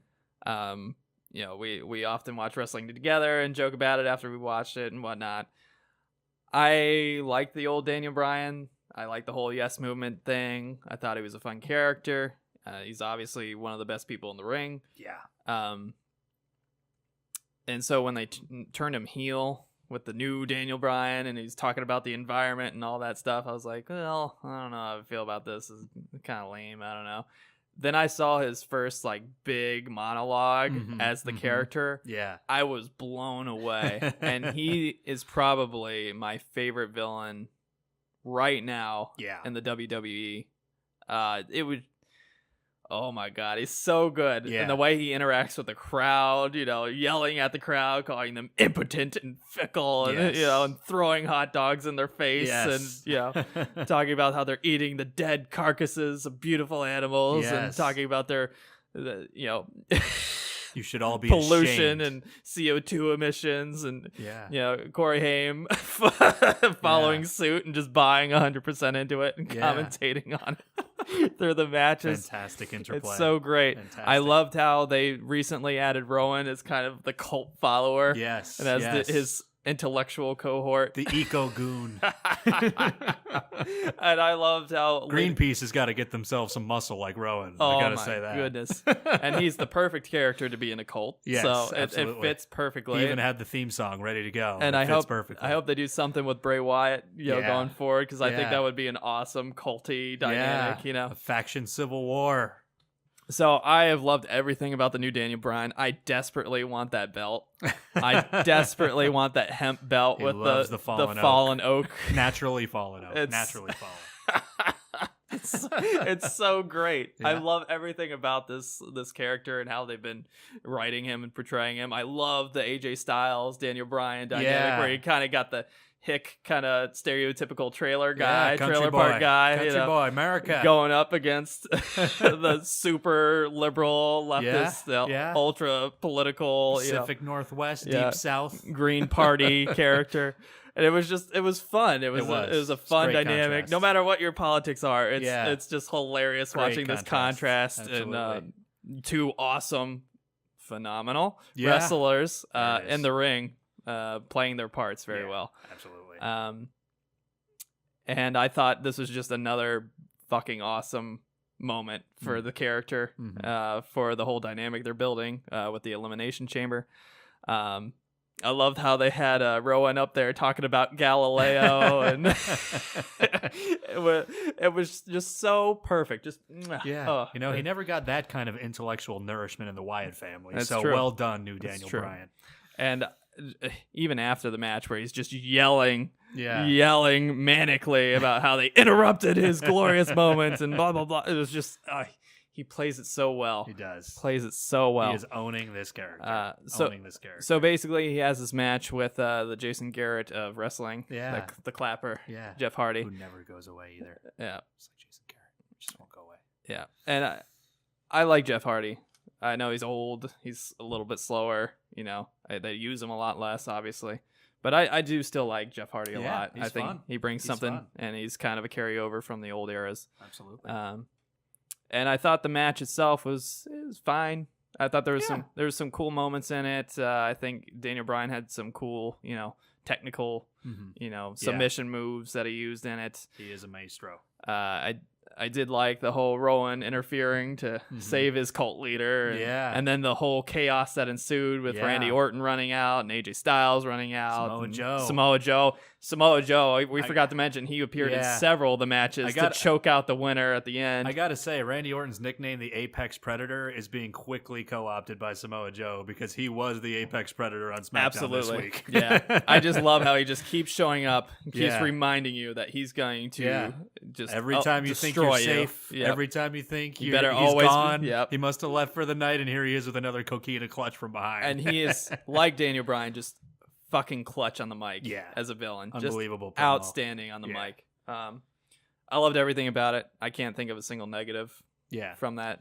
Maybe the match wasn't as interesting or fun as it could have been, but I was still more than entertained. Good Elimination Chamber build. I think that match is going to be great. I think that it will carry that pay-per-view a little bit. I'm not loving how the card is generally shaping up, but that match is going to be supremely entertaining. Those are all excellent wrestlers, all of them. You got a couple of the best with Daniel Bryan and Mustafa Ali and Samoa Joe especially. Mustafa Ali, poor guy. Yeah. He just eats shit every match he's in, but he's so good at what he does. He's the real new Daniel Bryan because he's going to be taking a beating for a while, and but I think he's going places. He's got a big future. Needs to improve his mic work a little bit. He's a younger looking and sounding guy, so that's working against him a little bit. But his in-ring performance is outstanding. There's very little that he cannot do. He's not limited. He's athletic. He can sell like nobody's business. He's going to make a bunch of people look good for a while, but I think that he's going to have some moments in the next year. And I think he should team up with Naomi and have a whole laser light. Is that right? Oh yeah, LED show. Yeah, just have a LED team. Turn it tag into team. a rave. It's just going to be a rave. I think it'd be fun. I don't know. Mixed match challenge next year. There you go. 100%. There's your team. Nailed There's it. your team. Any other takeaways from SmackDown this week that you think we need to touch on, or you think we got it all? No, I think we covered everything. I would just say final rating. I would just say Asuka not on TV for a second straight week. They had a fantastic video package for her that I really enjoyed. I love the video packages that they put together. Whoever's doing that in the WWE headquarters, studios, wherever they are. For full context, we both love Asuka. Yes, I think big fans of Asuka. Asuka's probably my favorite female wrestler now. There's nobody that can match her in the ring besides maybe Charlotte Flair. I mean, she is just she's an unbelievable performer. Obviously, she's limited in promos because of her lack of English, but even when she does speak, she finds a way to make it entertaining and compelling. I would like to see Charlotte Flair. This doesn't concern you. Yeah. We forgot to mention she was there during the Triple H promo. Yeah, she was. She was mocking Becky Lynch, but once again, this doesn't concern you. Yeah, advocating to take Becky's spot in the WrestleMania match, so that's another dynamic to keep an eye on, but they really have to find a direction for Asuka. I don't think they have an opponent for her. Yeah. This is the problem that they have with the SmackDown Women's division right now. It is too top heavy. It does not have enough depth. They've got 3 people at the top, and then they've got an enormous chasm before they get to the next level. Yep. She's already feuded with Charlotte and Becky. She already had the match at TLC. She beat Becky at Royal Rumble. Becky now is going in a direction where she's feuding with Ronda. Charlotte's kind of a hanger-on in that feud at the moment. Yep. So it seems like Asuka doesn't have an opponent right now. one thing they can do is maybe give her some squash matches just to keep her around while they build somebody else up and get some credibility going there. But they've got a serious problem with depth in the women's division on the SmackDown roster. I hope this Asuka title run doesn't flame out like those U.S. title runs that Shinsuke and Rusev had for the same reason. 100%. That's what I'm concerned about. So hopefully they get her something to do soon. 100%. Personally, I think they should turn Sasha heel again. I think she's way more interesting as a heel. I think she obviously plays the character very well, you know? And I think that what they were doing briefly with Sasha and why did I forget her name? Asuka. Yeah. I think what they were doing with Sasha and Asuka was kind of fun, where they had the kind of villain hero dynamic briefly, very briefly at the end of last year there, like November-ish, October-ish, somewhere around there. And that would give her somebody to really feud with, where I don't think Sasha really has a really good feud with anybody right now. Well, I think Sasha is going to be tied up in the tag division for a while because the tag titles are debuting. I think Boss and Hug is sort of the crown jewel of that division. Yeah. So I think she's going to be tied up in tag for a while. It would probably be later in the year where she would be freed up to start having some singles feuds. I'd be interested to see, with the titles being interbrand, if she's going to be on SmackDown if they are champions. Yeah. So there is the potential there for some run-ins. I'm not sure how they're going to handle that. But her and Bayley will probably have to stay together. So maybe they're candidates for the upcoming Superstar Shakeup to move over to SmackDown, add some depth to that division. They'd be great additions. Yep. I was also thinking that Alexa Bliss would be a prime candidate to move over to SmackDown for the Superstar Shakeup. 100%. She doesn't have anything going on. Nope. She has a ton of star power. Yep. She still sells as much merchandise as anybody. For sure. She's a 5-time champion. She has tons of formidability and credibility. Yep. Asuka needs a feud. Move Alexa Bliss over there. It would benefit SmackDown. It would benefit Alexa Bliss. Yep, 100%. So, what's your final rating for SmackDown there? Yeah, I'll give SmackDown a 7.5 out of 10. I like the Elimination Chamber build-up. There was nothing that made me cringe, unlike Raw, so that's always a good thing. Nothing really blew me away. But, if they get Asuka back on TV, if they keep doing what they're doing with Becky, SmackDown's still a very, very entertaining show, week in and week out. I'm going to skew a little bit higher. I'm going to go 8. I thought the introduction was amazing. I thought, with the whole Triple H Becky promo, I thought the ending was great. I love Daniel Bryan and the new Daniel Bryan and Yes is Dead and the whole Rollin angle and just all the chaos that's leading up to the Elimination Chamber match. I thought there was some, decent quality in terms of in-ring performances throughout the show that gave it plenty of, meat, throughout the show. There are some things that draw it back a little bit. We didn't see Andrade fight. We didn't see Asuka fight. We didn't see a whole lot from the Rusev Shinsuke dynamic, where I thought they were going to be fighting the whole time and really cash in on the whole feud they were having. Instead, they just kind of made them buddies, I guess, which I think was just a complete waste of an opportunity. 180. But I did like seeing the Balor Club get some time to shine a little bit. They have been doing nothing for quite a while, so that was fun to see. And I'd say from beginning to end, I was very consistently entertained, and I think it had some really nice highs at the beginning and end that complemented it well. So I give it a solid 8. Yeah, SmackDown setting a high bar. Yep. So you watched a little bit of NXT this week. Yeah. So what are your cliff notes on the NXT? Yeah, so I'll just do a quick rundown of NXT and NXT UK. In NXT, Johnny Wrestling finally has his first singles belt in NXT. The guy has been putting on fantastic matches for years now in NXT. He's a 2-time Match of the Year award winner. He does fantastic work in the ring. He does a very good promo. Yep. I'm a big fan of his. Look forward to him getting called up to the main roster. Glad to see him with the title. Velveteen Dream versus Johnny Wrestling. I love Velveteen Dream. I can't even begin to express how excited I am about that matchup. I want to see those two guys go at it ASAP. That's going to be fantastic. Of course, I'm a little bit of a Johnny Wrestling homer, so don't want to see Dream take his title off him already. But it looks like they've strapped. I'm all about it. Looks like they've strapped the rocket to Dream. I mean, he had a great Worlds Collide tournament. He had a great overall weekend during the Royal Rumble weekend. So looks like they strapped the rocket to him. He's going to be going places. He's a young guy with a ton of talent. But don't take Johnny Wrestling's title just yet. We'll see what happens. Yep. We had Drew Gulak made his debut on NXT. Came over from 205 Live, submission specialist. Went against another debuting personality, Mr. Eric Bugenhagen, which was amazing. Bugenhagen was great. This guy popped in for that. I loved it. I loved it. It was so awesome. Bugenhagen's a great personality, good guy. So ridiculous.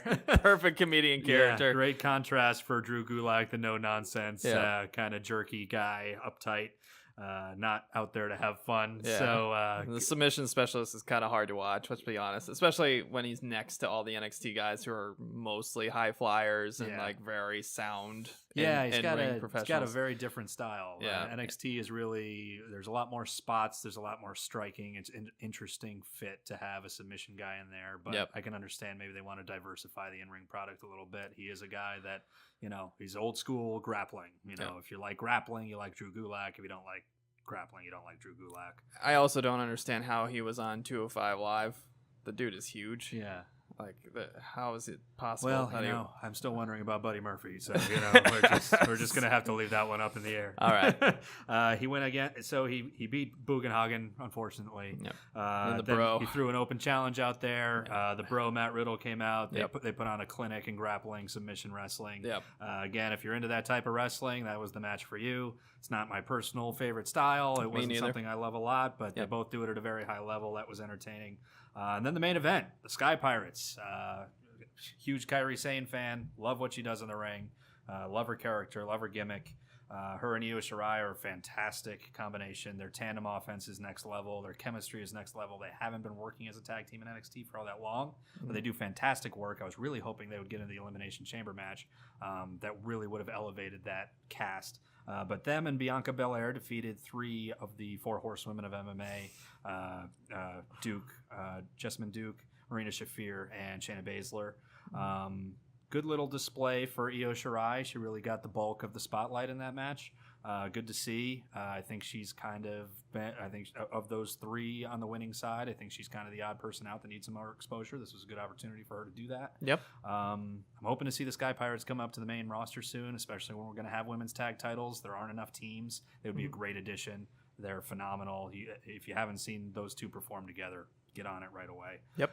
So that's it for NXT. I give NXT a 7.8 out of 10. I really like the show. Very nice. Look forward to next week's match between Ricochet and Adam Cole, baby. That'll be fantastic. Ricochet is awesome. That'll be fantastic. Adam Cole is great too, but I really love watching Ricochet. Ricochet is something. He's developing his promo skills, but his in-ring skills, I mean, there's nobody more talented than Ricochet. Yeah. NXT UK, Ligero was on TV again this week, going against Mark Andrews. This was a fun match. Ligero's matches are always fun. They're keeping him on TV every week. They don't really have a story for him yet. They don't have a feud for him yet. Yeah. But he's showing up every week, putting on great matches. I gotta assume if they're devoting their portions of their precious hour every week to Ligero, they've got plans for him. So look forward to seeing where they go with that. Zaya Brookside went against Candy Floss, beat Candy Floss. 2 really good young female talents in NXT UK. They've got a lot of female talent over there, a lot of depth. Yep. These are 2 really young people. Candy Floss is only 19. And she showed a lot of talent. So that was a good display. That was a good showcase for those 2. Of course, my girl Rhea Ripley came out at the end of that match and laid waste to everybody, which she does so well. Love Rhea Ripley. Presumably she'll be feuding with Zaya Brookside in the coming weeks. So that should be fun to see. Yep. Joseph Connors defeated Wild Boar. Looks like Joseph Connors is going to be taking this kind of unhinged heel type of gimmick to the next level. Mm-hmm. He's an entertaining guy. Yep. He's a little unhinged. Wild Boar, good guy to feed to him. It's kind of a guy that's intimidating just on his face. And then to see Joseph Connors be able to beat him clean, it builds up Connors' heel credibility a little bit. Joe Coffey defeated Ashton Smith. We haven't seen Ashton Smith in a while. Good to see the fans didn't forget him. Woo! So that was a decent match. Nothing special, but good to see Ashton Smith back on TV. And then in the main event, Joe Coffey's brother, Mark Coffey, they did a nice little transition between the brothers, one going off the ramp and one coming down. Mm-hmm. Went against the ring general, Walter. And I am very high on Walter. I really look forward to see what they do with him. I can't wait to see Walter versus Pete Dunne. I think that is going to be a match of the year candidate. Walter has a sterling reputation from everything he's done in other promotions internationally all over Europe. He is just a big, imposing force. The energy in the room changes when he comes out to that Dvorak Symphony No. 9. He's something else, and he showed this week that he is able to sell.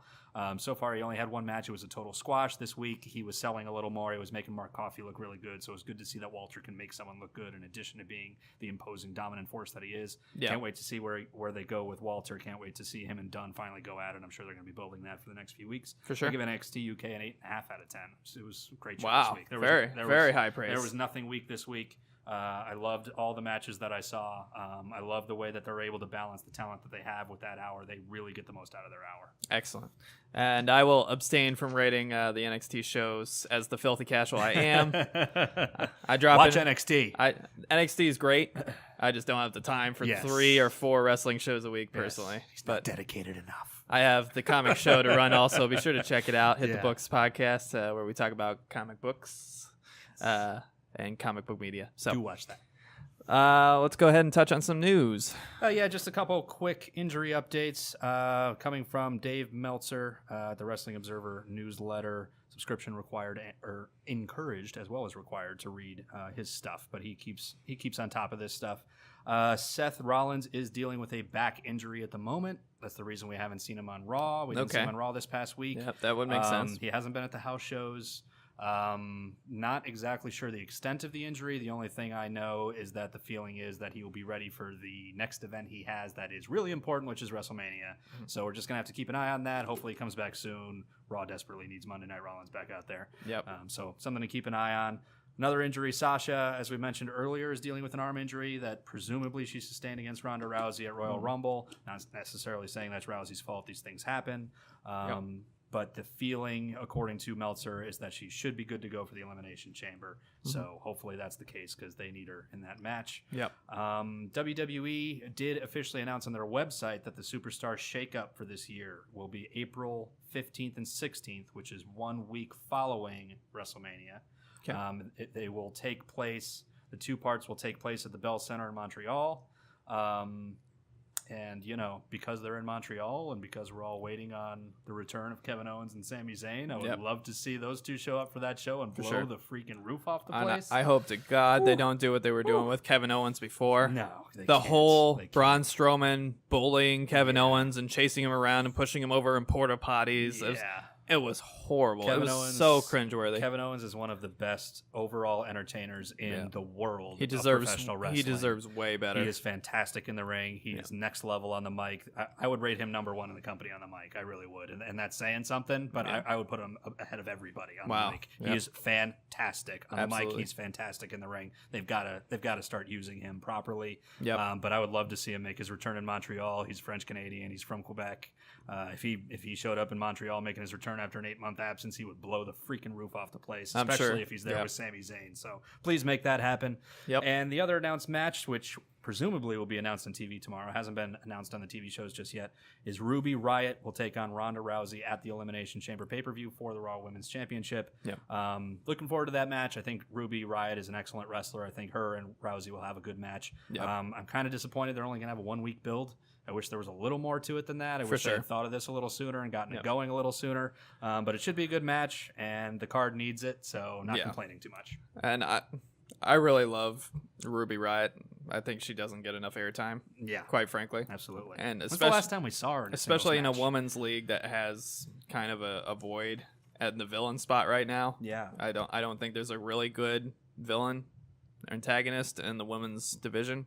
Unless you like Nia Jax, which we don't. Carmella is a babyface now. Yeah, she turned. Yeah. Sasha Banks is a babyface now. There's really nobody other than Charlotte, I guess, holding up the antagonist side of things. Yeah, it's all babyface heavy, and I think it's getting a little dry for the women's division just because of that. I mean, Asuka is a babyface. Becky is a babyface. Sasha is a babyface. Carmella is a babyface. Just everybody who's in the ring consistently. You know, Bayley is a babyface, obviously. Like there's just nobody on the other side of that dynamic, and it's very apparent. I mean, you got Nia Jax, I guess, but her in-ring performance isn't about it. Particularly great. No.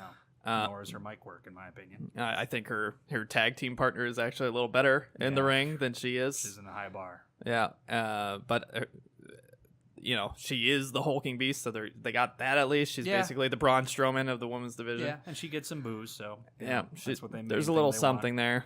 But really, it's just Charlotte. Yeah. Let's face it. Charlotte Flair, that's it. And she just turned heel.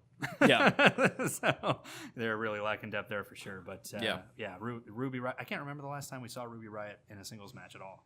I think she faced Bayley and Sasha. She participated in a triple threat. She hasn't had a pay-per-view singles match, I think, since Backlash of last year, and it was on the pre-show. As far She's as an awesome villain. She's a great, her whole team, the Riot Squad, is great. Love the Riot Squad as a unit. They're great. I love the dynamic that they have, where they've got these three very defined roles. They've got Sarah Logan as the brawn, as the physical beater, brawler style. Yeah. They've got Ruby Riott as the cold, calculating, smart, thinking villain leader style. And then they've got Liv Morgan as just the chaotic Harley Quinn, nihilist, absolutely. joking around, for sure, little unhinged person. The interplay there is fantastic. Riot Squad has got to get some victories generally, but Ruby Riott especially has to be built back up as a serious singles competitor. And hopefully, if she puts on a good performance with Ronda, that'll be the beginning of building her back up to that. Yeah, fingers crossed. I hope so, because I think she deserves to be in the spotlight more, and I think they really need some more depth, at the antagonist side of the coin for the women's divisions, because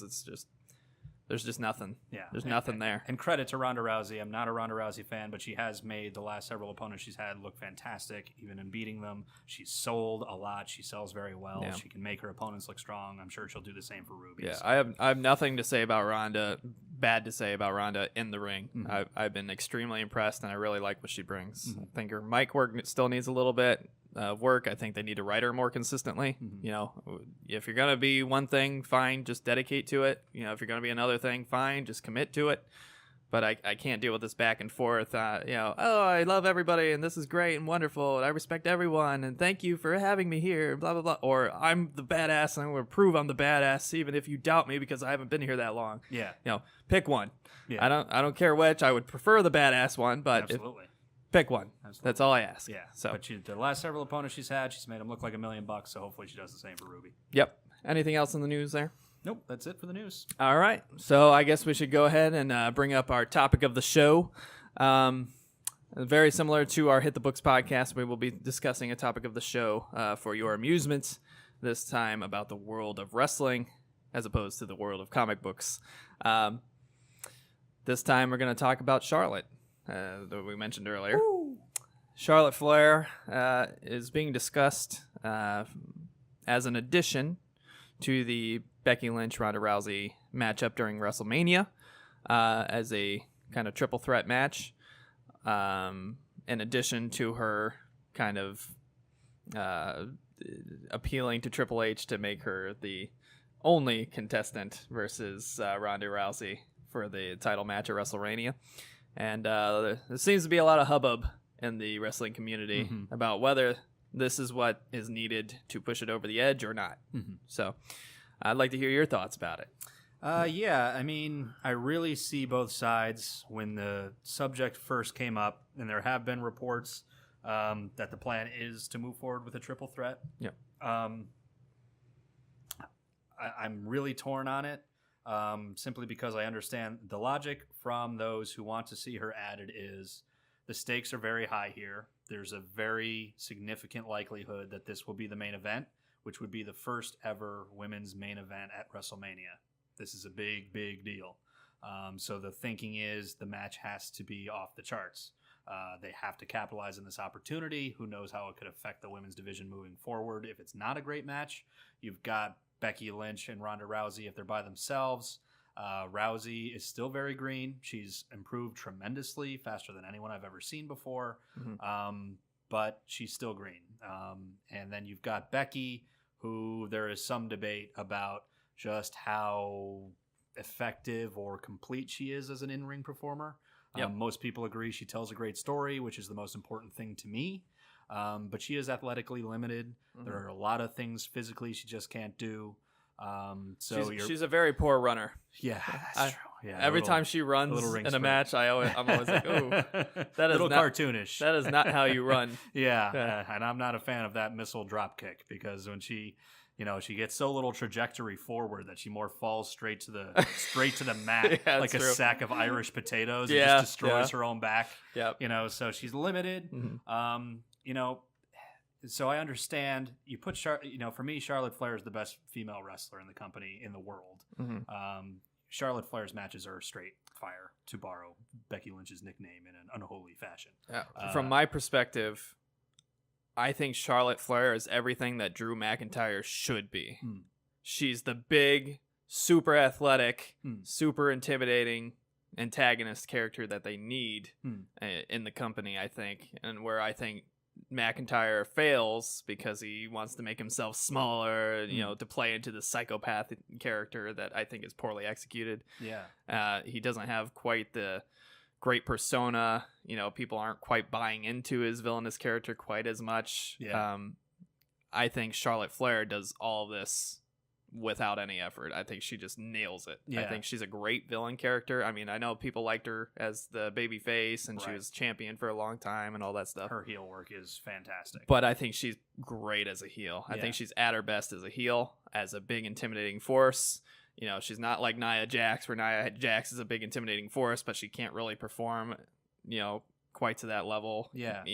In the ring or on the mic. Yeah. She's fine. She's serviceable. She kind of serves the Braun Strowman role, but she's not pushing anything over the top. Yeah, Whereas Braun Strowman's a good comparison. Charlotte Flair, I think, pushes everything over the top. Yeah. I mean, she would be an excellent addition. I think it would be a great dynamic as a triple threat match, even if it does take some of the kind of spotlight off of Ronda Rousey and spotlight off of Becky Lynch.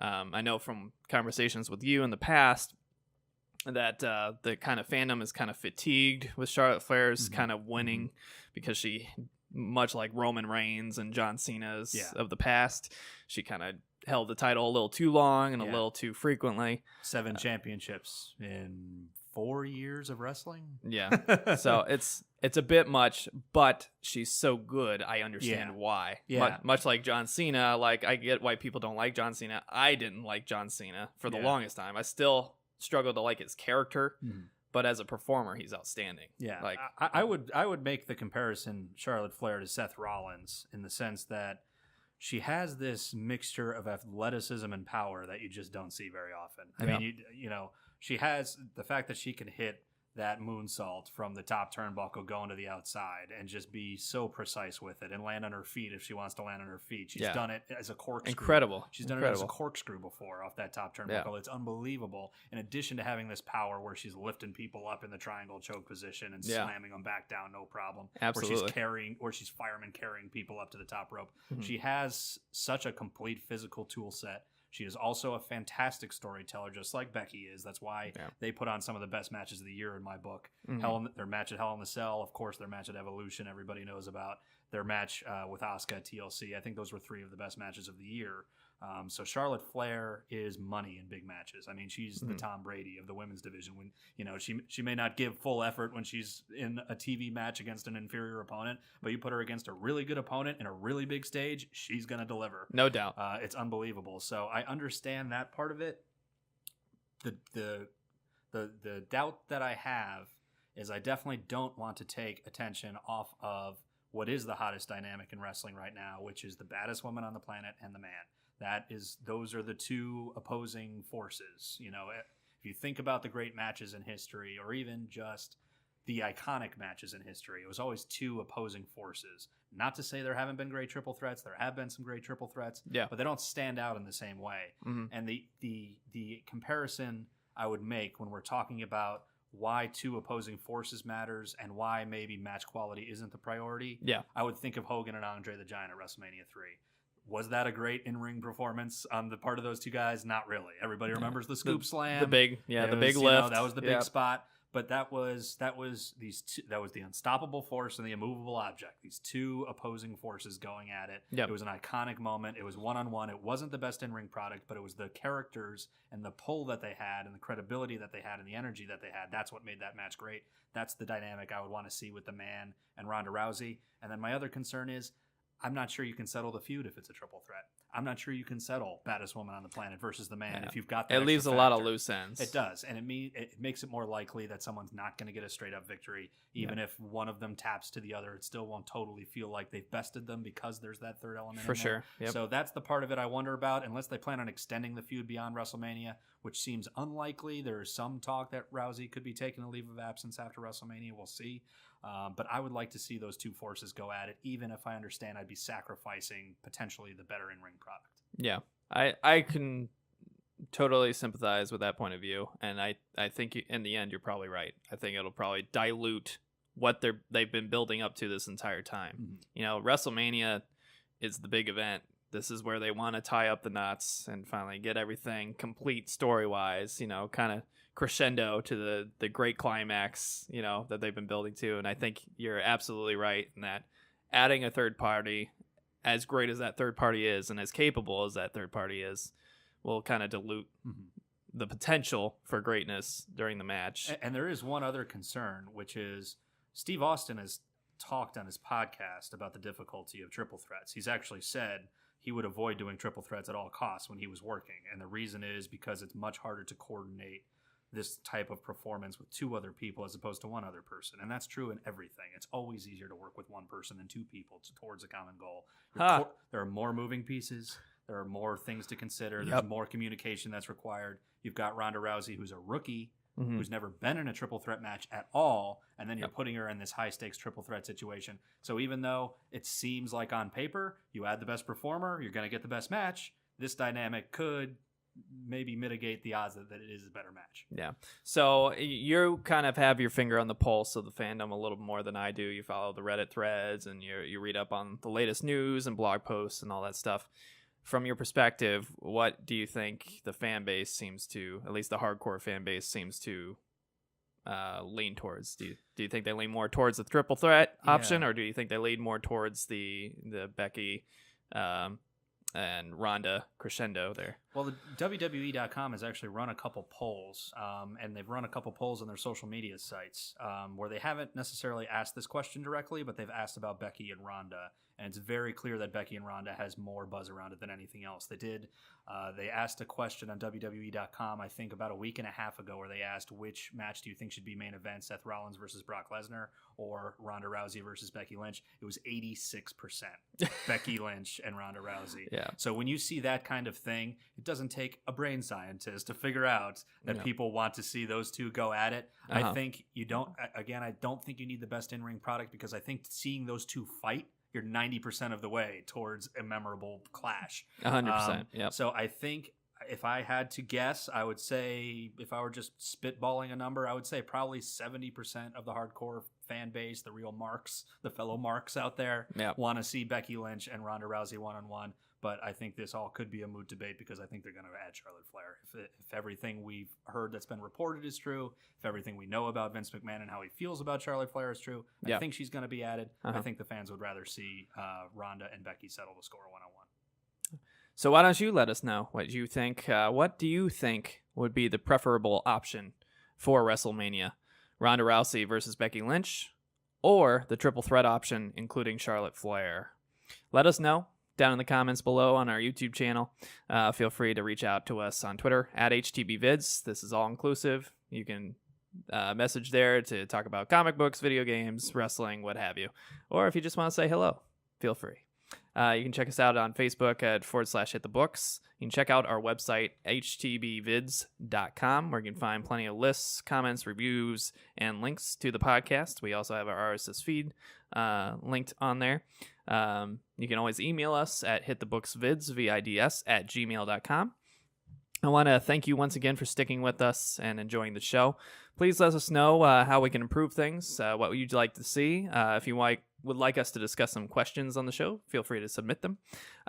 Please do consider contributing to our Patreon page. It really would go a long way to helping us keep the shows running and keeping everything up to date.